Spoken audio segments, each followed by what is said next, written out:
રાજકોટ શહેરમાં ગેરકાયદે હથિયારોની ખરીદ વેચાણ અને વપરાશ સામે રાજકોટ શહેર ક્રાઇમ બ્રાન્ચે એક મોટી અને સફળ કાર્યવાહી કરી છે.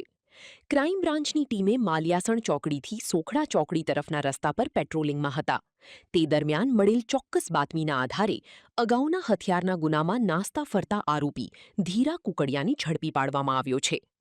આરોપી પાસેથી ક્રાઇમ બ્રાન્ચે 2 દેશી બનાવટની પિસ્તોલ તેમજ 2 દેશી બનાવટના તમંચા જપ્ત કર્યા છે. નોંધનીય છે કે આ ગુનામાં પોલીસે અગાઉ 4 હથિયારો જપ્ત કર્યા હતા અને હાલમાં વધુ 4 હથિયારો પકડી પાડી કુલ 8 ગેરકાયદે હથિયારો જપ્ત કરી મોટું નેટવર્ક ખુલ્લું પાડ્યું છે. રાજકોટ શહેર પોલીસ કમિશનર શ્રી બ્રજેશકુમાર દાસર અને એડિશનલ પોલીસ કમિશનર શ્રી ચૈતન્ય મંડલિક સર દ્વારા રાજકોટ શહેર વિસ્તારમાં ગેરકાયદેસર હથિયાર વેચવાવાળા માણસોને પકડવા માટે રાજકોટ શહેર ક્રાઇમ બ્રાન્ચને સૂચના આપવામાં આવેલ હતી.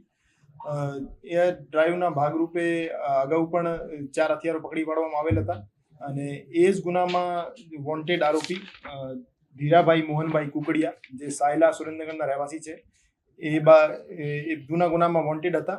અને આજે ક્રાઇમ બ્રાન્ચને માહિતી મળી હતી કે એ રાજકોટ શહેર આવે છે.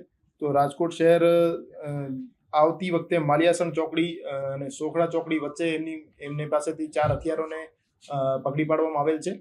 એમની પાસેથી કુલ 4 હથિયારો, જેમાં 2 દેશી બનાવટની પિસ્ટલ છે અને 2 દેશી બનાવટના તમંચા છે. આમ આ રીતે 4 હથિયારો પકડી પાડવામાં આવેલ છે અને એને ત્યાંથી અટક કરીને રાજકોટ શહેર ક્રાઇમ બ્રાન્ચે વધુ પૂછપરછ માટે લાવેલ છે. એ જે આરોપી હતો એ જૂના એક ડીસીબી પોલીસ સ્ટેશનનો ગુનો હતો, જેમાં વોન્ટેડ પણ હતું. એ ગુનામાં પણ એની અટક કરવામાં આવશે. અને એ આરોપીનો ગુનાહિત ઇતિહાસની વાત કરીએ તો ધજાળા પોલીસ સ્ટેશનમાં એના વિરુદ્ધ એક મારામારીનો ગુનો દાખલ થયેલો છે. એ હથિયારો ધીરાભાઈ મોહનભાઈ કુકડિયા નામના જે આરોપી છે એને એમપી ખાતેથી એક સપ્લાયર છે, એમની પાસેથી 3 થી 4 વર્ષ પહેલા ખરીદ્યા હતા અને એ સેલ્ફ પ્રોટેક્શન માટે પણ હથિયારો રાખતો હતો અને જે એની આજુબાજુના મિત્રો અને બીજા માણસો છે, આપરાધિક તત્વો, એમને પણ અમુક વખતે સપ્લાય કરતો હતો.